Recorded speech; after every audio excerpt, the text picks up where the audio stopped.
Police Lieutenant Michael Dubas worked on this case extensively and was on the scene at Dahmer's apartment the night of his arrest, and he joins us now. Good morning to you. Good morning, Ainsley. Good morning. So, Michael, what was that night like? What did you see?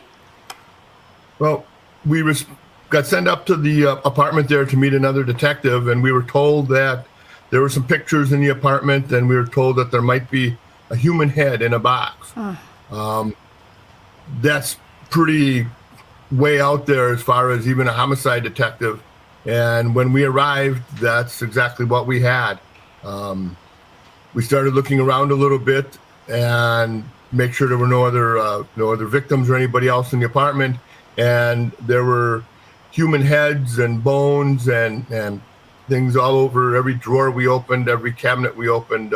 There was body parts. Wow. And then the phone rang when you're in his apartment, right? It was his dad. Right. I did watch the series last night, the first episode anyways, and that's pretty much the way it went down. The phone kept ringing and ringing and ringing and ringing, and finally I just picked it up and answered it. And it was his dad, Lionel, and we spoke for a few minutes. I told him that Jeffrey was okay, that we were investigating a homicide, but that he was downtown. He was talking to some other detectives. He wasn't hurt. And that was pretty much the end of that conversation. Michael, when you hear the dad, and I haven't seen the Fox Nation special because it just dropped this week. When you hear those clips, which we just played, his dad's voice sounds so normal. Like, how did I not know about this, son? Instead of like, what were you thinking? I mean, for even a dad to call, I know a father's love is unconditional for their child, but when your son has murdered 17 people and it's done in such a gruesome way, I'm not sure a father's voice, it just seems so abnormal to me. What were your thoughts? Well, I think that, as you say, I have 3 boys of my own. And Lionel was comforting Jeffrey, trying to get him to understand where he's at.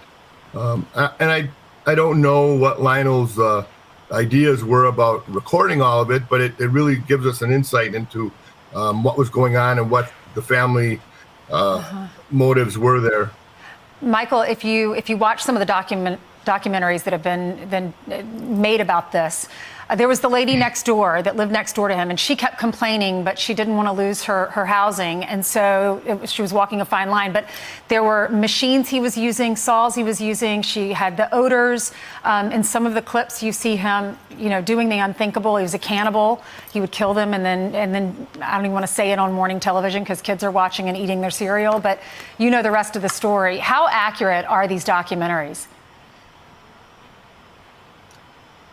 They're very close. I know that the smell in his apartment was not that of death. Was a homicide detective for 12 years.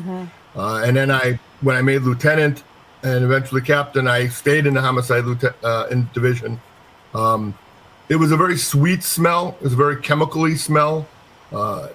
Ironically enough, the smell is still in the room where all of his property went that morning. Wow. I walk in there and it's still, I go walk back into it. Wow. Do you ever have nightmares about what you saw?